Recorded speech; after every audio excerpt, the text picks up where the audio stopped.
The issues affecting you. Revealed, explained, discussed. Now on WGAL 8 in Focus. Hello, I'm Susan Shapiro. The Centers for Disease Control and Prevention says each year about 5,700 babies are born in the United States with Down syndrome. Down syndrome happens in about 1 in every 640 babies. It can be devastating news for parents to hear. Jack's Basket is a group that supports families who have children with Down syndrome. Tonight, we hear from the founder of the group and 2 Susquehanna Valley women about how this group is making a difference. We're putting family support for Down syndrome in focus. Joining us now from Minnesota is Carissa Carroll, the founder of Jack's Basket. Thanks so much for being here. Thanks for having us. Carissa, just tell me what Down syndrome is and how it comes about. Yes, Down syndrome is the most common genetic condition. The medical term is called trisomy 21.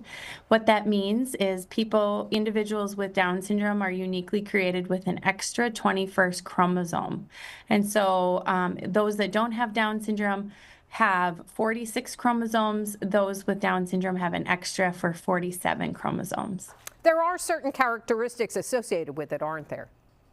Yes, certainly there are things that extra chromosome may impact someone's physical, cognitive development. And what we know, with our babies with Down syndrome, that may come with some features that are identified at, in the baby, either prenatally or at birth.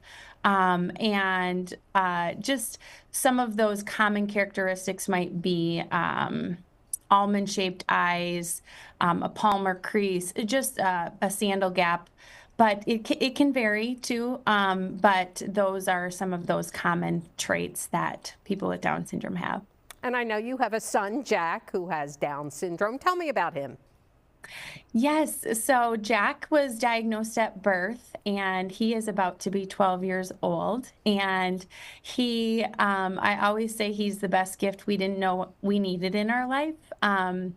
And he is our son. He is a brother. He's a classmate. He has impacted our life in so many ways that it was shocking to get his diagnosis. But it's, Down syndrome doesn't define him, and he truly has made all that know him, all of our lives better. How so? You say he's the best gift you didn't know you needed? Yes, absolutely. I would say my husband and I are both goal-oriented people, in anything in our lives that just kind of striving for things that Jack has allowed us to really slow down and appreciate. Just things we would have taken for granted. He's helped us to be much more empathetic to others and compassionate. He's ultimately reminded us that every person was created with a purpose to do amazing things. And also that I think in a world that really emphasizes what we do, he's reminded us that we should celebrate people for who they are.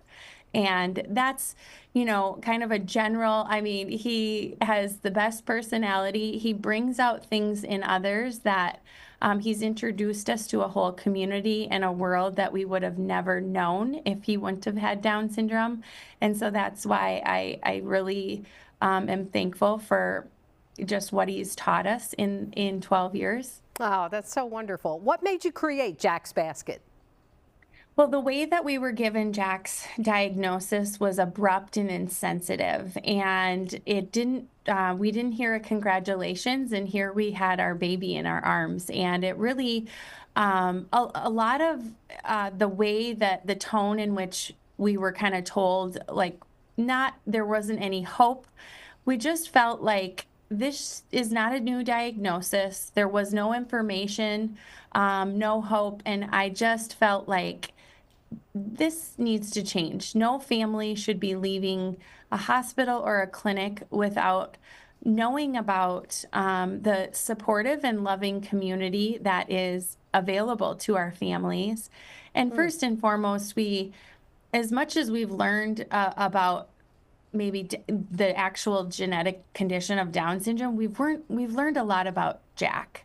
And so we want these families to know that this is their baby first, and you'll figure out all of these things. And so that is really kind of what motivated, because of our experience and hearing other families' diagnosis experiences, that drove our passion to make sure that every baby is celebrated. Oh, that's wonderful. So the basket, which we have here in front of us, is filled with some toys and a blanket and some books, all kinds of things that would be just a perfect baby gift.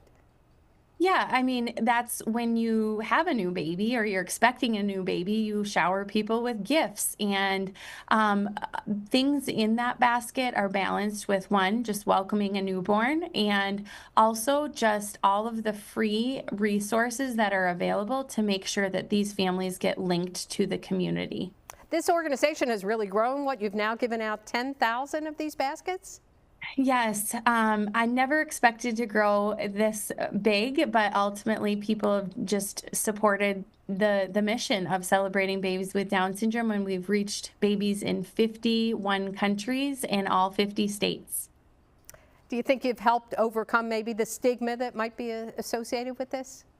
Well, you know, ultimately we're up against a narrative that really, you know, in our society may not value, or we know that when families are hearing this news, oftentimes it's, I'm sorry, I have bad news. And that is important that we shift that narrative, because research shows us parents, we wouldn't change our child. We just change how the diagnosis was given, and ultimately change the way that we view those that have this diagnosis. And we've done a lot of work with medical providers to equip them with tools to give the news without bias. Oh, well, that's wonderful. Well, thank you, Carissa. We appreciate it, and congratulations on what your organization has done. Thank you. It's an honor to welcome and celebrate these precious lives that are worthy of celebration. Coming up on WGAL 8 in Focus, we'll talk with a family in the Susquehanna Valley whose family has been helped by Jack's Basket and now volunteers with the group.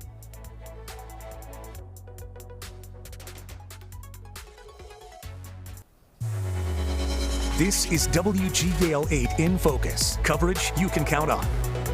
Joining us now is Kara King, whose son, 3-year-old Grayson, has Down syndrome. Thanks so much for being here. Glad to be here. How did you find out that Grayson had Down syndrome? So my husband and I, when we were pregnant, decided not to do prenatal testing just because we knew it wouldn't matter what it showed. We weren't going to abort the baby. So we chose not to do any testing. We had our 20-week ultrasound, and that day they said that we had the best ultrasound of the day. So we had, no inkling that anything was wrong. And after Grayson was born, we didn't know either. Right after he was born, my husband actually took pictures of him while he was getting, measured and weighed, and he came over to me and showed me a picture of Grayson, and he said that I said that it looks like he has Down syndrome, and just kind of like in a joking manner, not really thinking anything of it. We didn't think anything of it for the 2 days that he was in the hospital. On our day of discharge, one of the pediatric doctors came into the room, did his exam on Grayson, and said that some of the nurses have concerns that your son has Down syndrome. He said that I'm not really seeing anything, but we can either choose to test him, which is a blood test, or we can just kind of wait it out. So my husband and I were like, we're going to get him tested. We want to know. So we waited. We didn't find out until his 8th day of life that it was confirmed that he has Down syndrome. So we were just in total shock and denial for a very long time, because we, the whole pregnancy thought everything was perfect, and nothing. Certainly not what you expected. Right, yeah. Exactly. Did you feel that this news was delivered in a good form? No, no. Just the fact that felt like it was very hush-hush, that nobody said anything to us the whole time. One of the lactation nurses used the term floppy with Grayson, so she was seeing something and the nurses were seeing something, but the fact that none of the doctors chose to say anything, and then on day of discharge decided to bring it up, and we actually asked our OB at one point just his thoughts as well right after we were told that he might have Down syndrome, and he did use the term sorry after he saw a few features. So that is just not what we wanted to hear. I was going to say, needed not to what you hear. want to hear when you just had a newborn, that's Right, for sure. right. How did you become a Jack's Basket recipient? So my mom knows somebody that works at Hershey Med, and she knew about the organization, and she decided, along with my husband's family, my family and his family, to give us a basket. So it was delivered to our house his first month of life. And what was that like to receive that? It was, I mean, we loved everything in it. It was, you know, we really didn't have any connections to the Down syndrome community, so it was kind of our first connection to the community, and just full of helpful information and books, and it had his favorite toy in it, a blanket that we still use to this day.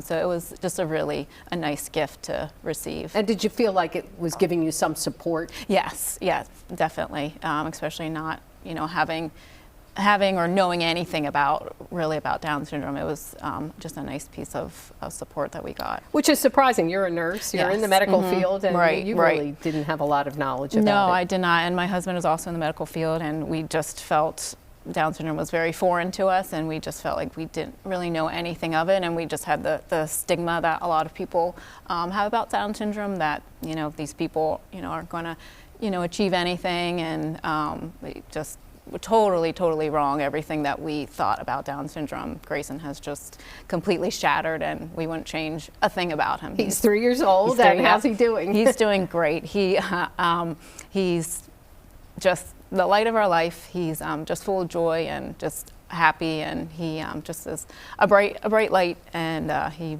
just is doing really well. He started walking in the fall, and that's just been a game changer, and he's everywhere. He is now trying to run, and he's working on talking, and he communicates with signs and some words that he can say, but he's just doing great. And quickly, I know you've also established your own organization, and you've started a golf tournament that helps families with Down syndrome. Correct. My husband is an avid golfer, so back the first year of Grayson's life, he wanted to do something to kind of make a change and bring awareness to Down syndrome. So we started a golf outing called 18-4, and we just give back to organizations that helped us, including Jack's Basket, in the beginning of our journey, and just want to bring awareness around Down syndrome, and just know that these humans are amazing, and it's been really great to be able to give back and help raise awareness in our community. And I imagine you feel like now he has a bright future. Yes, oh yes, the sky's the limit for him. There's no stopping Grayson, and we're very excited to see you know, what happens with his life, and he's just a joy. Oh, that's wonderful. Well, thank you so much for sharing your story. We appreciate it. Coming up on WGAL 8 in Focus, we'll talk with another woman who's from the Susquehanna Valley and volunteers with Jack's Basket.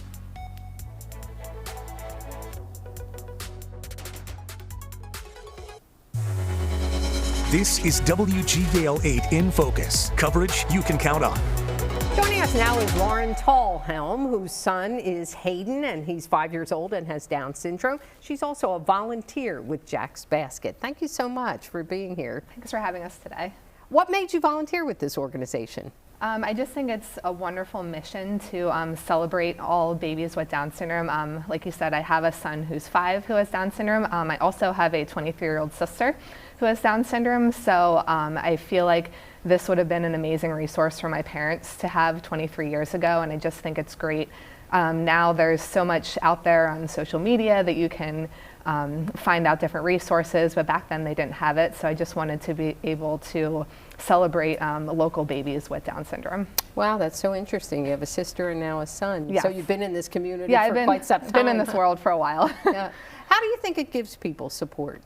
I think it just makes them realize that there is such a huge community out there supporting them, and that there's just different resources. We have the opportunity to put local resources in the basket as well. I work with an organization called 321 for Life, and we're a local organization that supports a lot of different organizations locally that support individuals with Down syndrome, like adaptive field hockey and adaptive hockey and soccer, and just provide them opportunities as they get older. So it's great that we can then put those resources in there so that they can have that connection when in the community. I know we think of newborns and children, but then they grow into adolescents and young adults, like Yes. your sister. Yep. Yeah, and then they're just able to have more opportunities and make friends. And like my sister, she plays baseball, she does bowling, and my son has now followed in her aunt's footsteps and is doing the same things as well. So there's just so many great opportunities out there for them. What was it like to get that diagnosis for Hayden, and how did you find out? So I had a birth diagnosis. We found out it was about an hour after he was born. The OB resident who delivered him said that they thought that they saw markers of him having Down syndrome.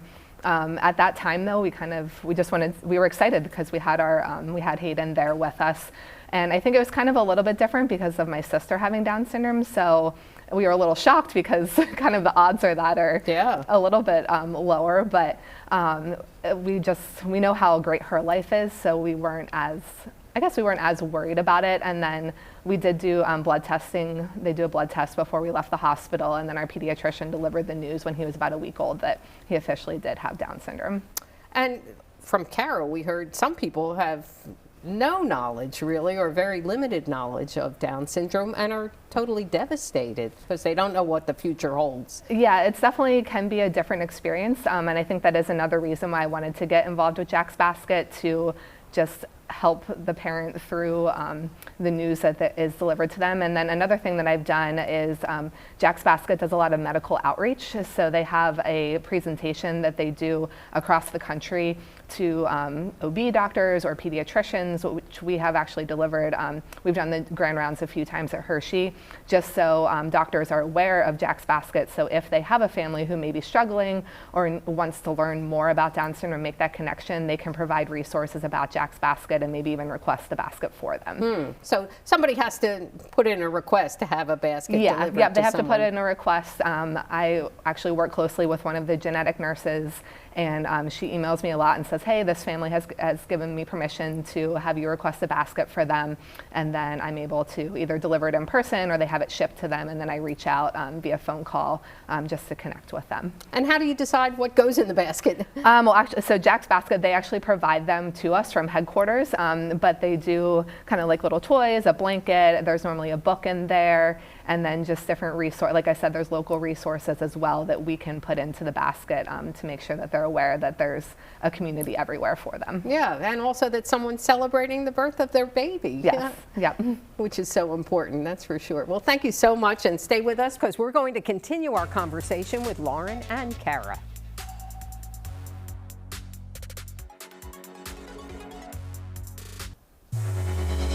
This is WGAL 8 in Focus. Coverage you can count on.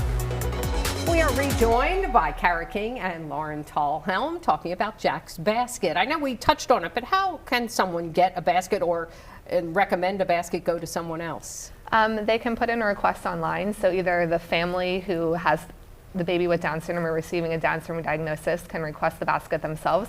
A physician can request it for them. Maybe they've talked about it in the hospital, or a family member or friend can request it. There's a form on their website. And that website is jacksbasket.org. Right. Yes. Are these, now you mentioned yours was shipped to you, but sometimes they're also hand delivered? Correct, yeah. You can choose to either have an in-person delivery or just have it shipped right to the home, and then a parent can reach out to that family that's receiving the basket, and if they want to be in touch, they can be in touch with the family just to hear a little bit more and just kind of make a connection in the Down syndrome community. As mothers of Down syndrome children, how important is it to connect with other moms and other families? I think it's really important because you're just you could be going through different things than a friend who has maybe a 5-year-old with a typical 5-year-old.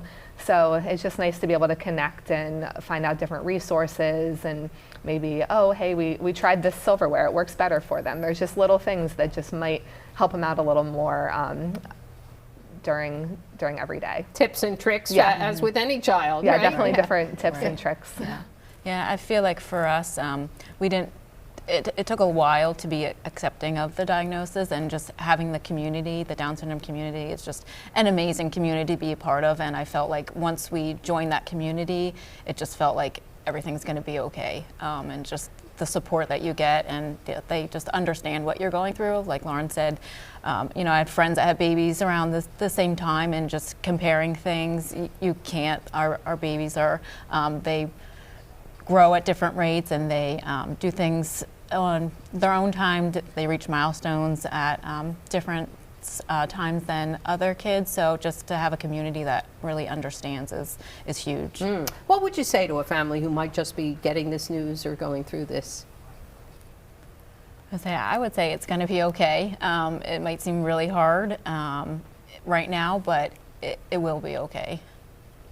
I would just say congratulations, and something that one of the genetic doctors said to us, like, your hopes and dreams can be whatever you want them to be for Hayden, and he's going to do whatever he wants to do, kind of like any child growing up. So just to not give up those hopes and dreams, because they're going to do whatever they want. And maybe they're a little different than what you thought they would be, but Right. they're still hopes and dreams, Yep. right?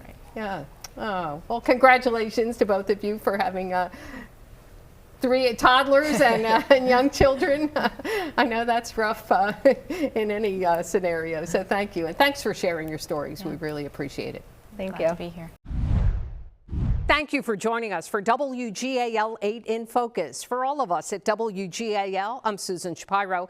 And join us again next Saturday night at 7 o'clock for WGAL 8 in Focus, right after NBC Nightly News. And you can watch each episode of In Focus, plus WGAL's latest newscasts, original programming, and more. Just download the Very Local app and stream for free on Roku and Amazon Fire TV.